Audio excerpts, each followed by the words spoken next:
Hola, ¿qué tal? Me es grato saludarles.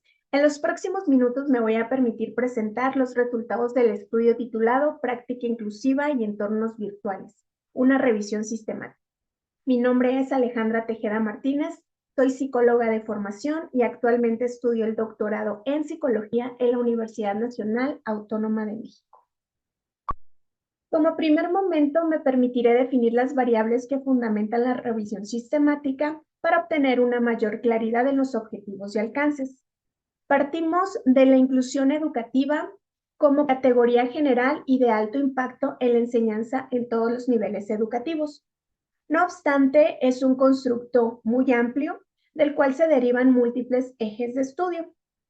Para esta revisión se tomó en cuenta práctica inclusiva, que es la variable que relaciona directamente la presencia docente en torno a la inclusión.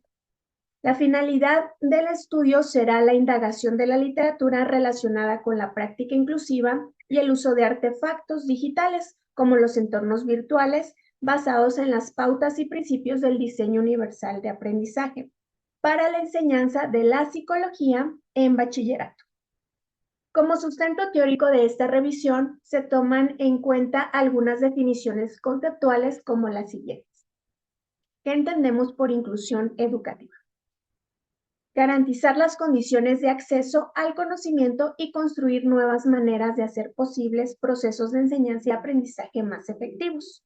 Por tanto, ofrecer una educación de calidad a toda persona en su inherente diversidad de condiciones de aprendizaje. En este estudio, ¿qué entendemos por práctica inclusiva, que es nuestra variable o categoría principal? Llamamos a aquellas capacidades por parte del docente para atender la diversidad, orientar eficazmente el proceso de enseñanza y aprendizaje en aulas de clase donde cada estudiante tiene sus propias necesidades. Ahora bien, hay diversas definiciones de lo que es un entorno virtual de enseñanza-aprendizaje o también llamado EVA. Para fines de este estudio tomamos la definición de César Coll, que nos habla que son espacios digitales de interactividad regulada que proveen condiciones para la realización de actividades de enseñanza y aprendizaje. Algunos elementos que deben de construir un EBA en su diseño es que deben de ser espacios para la creación, la gestión y la entrega. También deben de cumplir con una serie de dispositivos para identificar las características de cualquier tarea propuesta. Asimismo, deben de cumplir una serie de funciones automáticas que nos proporcionen información sobre quién hace qué, cómo, cuándo, con quién y con qué resultados. Asimismo, deben de tener una estructura dinámica. En cuanto al diseño universal de aprendizaje, tomamos la perspectiva de Alba Pastor, quien nos habla de que es un modelo que combina una mirada y un enfoque inclusivo de la enseñanza con propuestas para su aplicación en la práctica. Tenemos una forma de atender a la diversidad con 3 principios: principio de motivación, de representación, de acción y expresión, y 9 pautas para la práctica docente, en este caso con referencias de práctica inclusiva. Todo esto destinado a nuestra población, que son docentes de bachillerato. Esto nos lleva a generar el objetivo donde se pretende identificar, interpretar y evaluar la investigación relacionada con los entornos virtuales de enseñanza-aprendizaje basados en el diseño universal de aprendizaje y su relación con la práctica inclusiva docente. Digamos que estamos relacionando 3 grandes categorías: los entornos, el DUA y la práctica inclusiva. Esto, en primera instancia, queremos definir conceptos relevantes que se relacionan con estas principales variables. Posteriormente, identificar metodologías utilizadas en estos estudios y conocer limitantes en estudios previos, todo con la finalidad de fundamentar nuevas propuestas de intervención educativa a nivel bachillerato. Los pasos para lograr dichos objetivos se utilizó la metodología de Kincham, en donde nos muestra 5 pasos para llevar a cabo la revisión sistemática de la literatura. En un primer paso se determina el propósito de la revisión. Aquí se generan interrogantes que están clasificadas desde 3 grandes criterios. Las preguntas conceptuales, las preguntas instrumentales y las preguntas metodológicas. En cuanto a las conceptuales, tenemos qué es práctica inclusiva, cuáles son los referentes en temas de investigación relacionados a los entornos virtuales en nivel bachillerato, de qué manera un entorno virtual facilita una práctica inclusiva, qué papel cumple una EBEA desde el DUA sobre la práctica inclusiva y qué elementos metodológicos han abordado investigaciones previas relacionadas a la práctica inclusiva y a los EBE. Cabe destacar que estamos relacionando el eje de análisis desde estas 3 variables: la práctica inclusiva, los entornos virtuales y pues obviamente el diseño universal de aprendizaje. En el paso número 2 buscamos determinar los criterios de inclusión y exclusión. En este sentido, en los de inclusión buscamos estudios relacionados con las palabras clave, que son los conceptos básicos de los cuales les hablé al inicio de esta ponencia. Algunos sinónimos también. Estudios empíricos, pero también documentales, de cualquier enfoque, quali, cuanti o mixto, que tengan un enfoque de la investigación basada en el diseño, la DBR, estudios realizados en 2 niveles educativos, nivel medio superior y superior, así como estudios publicados y no publicados. En cuanto a los criterios de exclusión, tomamos en cuenta que no fuesen estudios realizados en educación básica o secundaria, que fuesen diseños experimentales y que no se centraran en la enseñanza o en la práctica docente. En cuanto a la selección de bases de datos, estamos hablando con los buscadores de Scopus y Rich and Rabbit, que nos facilitaron la identificación de documentos que cumplían con estos criterios. Se diseñó una matriz de búsqueda con la aplicación Excel, se hizo un registro cuantitativo, utilizando para la búsqueda los operadores booleanos básicos, en OR y NOT, y con eso se realizó un listado con cada estudio, cada documento numerado.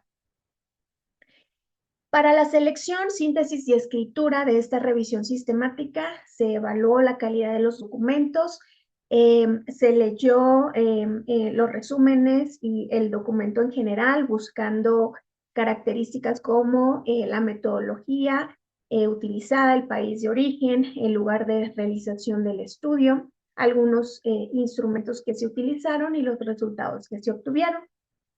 Cabe destacar que también se analizaron los obstáculos que enfrentaban docentes para propiciar espacios educativos inclusivos y desafíos que representa también la inclusión de las tecnologías para generar prácticas inclusivas dentro del aula. Digamos que tomamos este punto de análisis como importante para nuestra búsqueda.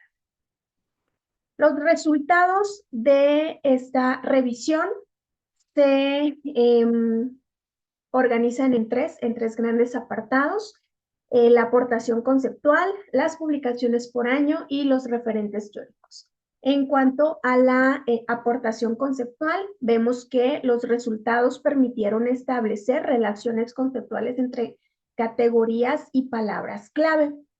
En ese sentido, muestro un ejemplo de una tabla donde se señalan los principales resultados. Aquí se resumen que se seleccionaron 31 documentos que entrelazan y relacionan los conceptos clave. Como se observa, hay documentos que tratan de una o dos variables, como por ejemplo estos documentos. Aquí los seleccionamos por buscador. Solo uno abordó los tres elementos: inclusión educativa, diseño universal de aprendizaje y entornos virtuales. En cuanto a práctica inclusiva, solo se relaciona con diseño universal de aprendizaje y entorno virtual o el constructo solo, documentos que hablan únicamente de práctica inclusiva. Podemos observar que al menos hasta hace unos meses hay una laguna de conocimiento en abordar los 3 conceptos para la intervención educativa de alto impacto. En cuanto a las publicaciones por año, tenemos que más del 40% de los artículos seleccionados en la revisión fueron realizados y publicados en los últimos 2 años. Aquí tenemos una tabla que nos señala que desde el 2021 se aborda la mayoría, ¿no? El 2022, que fue donde mayormente se realizaron artículos que relacionaban estas variables. Los referentes teóricos se describen en la siguiente tabla, que retoma las interrogantes de la revisión y que presenta a los autores que mayormente dan respuesta a las mismas. Vemos, por ejemplo, que en la literatura en español, países como España y Ecuador se posicionan en los primeros lugares de generación de artículos sobre estos constructos. Vemos aquí que la respuesta a cada una de nuestras preguntas de investigación de la literatura forman categorías y se desarrollan en grupo. Por ejemplo, vemos que en España tienen muy identificados los criterios de educación inclusiva, criterios de a qué se le llama, ¿no?, educación inclusiva y cuáles son los criterios característicos.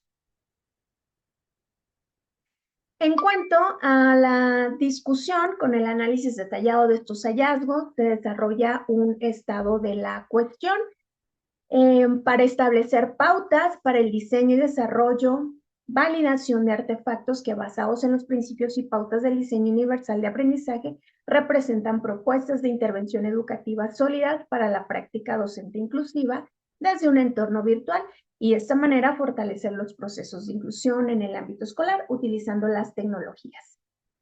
Cabe destacar que en una investigación alterna se está desarrollando un diseño tecnopedagógico que aborde estas dimensiones para la práctica inclusiva docente. Algunas de mis referencias principales para la realización de esta ponencia. Y me gustaría cerrar compartiéndoles la siguiente frase de Eduardo Galeano, que dice lo siguiente: la utopía está en el horizonte, camino 2 pasos, ella se aleja 2 pasos y el horizonte se corre 10 pasos más allá. Entonces, ¿para qué sirve la utopía? Para eso, sirve para caminar. En lo que respecta a este estudio, la utopía sería el camino hacia la inclusión educativa en su máxima expresión. Nos permite caminar hacia ella. Agradezco a la Universidad Nacional Autónoma de México, en específico al programa de doctorado en Psicología Educativa y del Desarrollo. Dejo mis datos de contacto y me pongo a su disposición para mayores detalles en este estudio. Muchísimas gracias por su atención.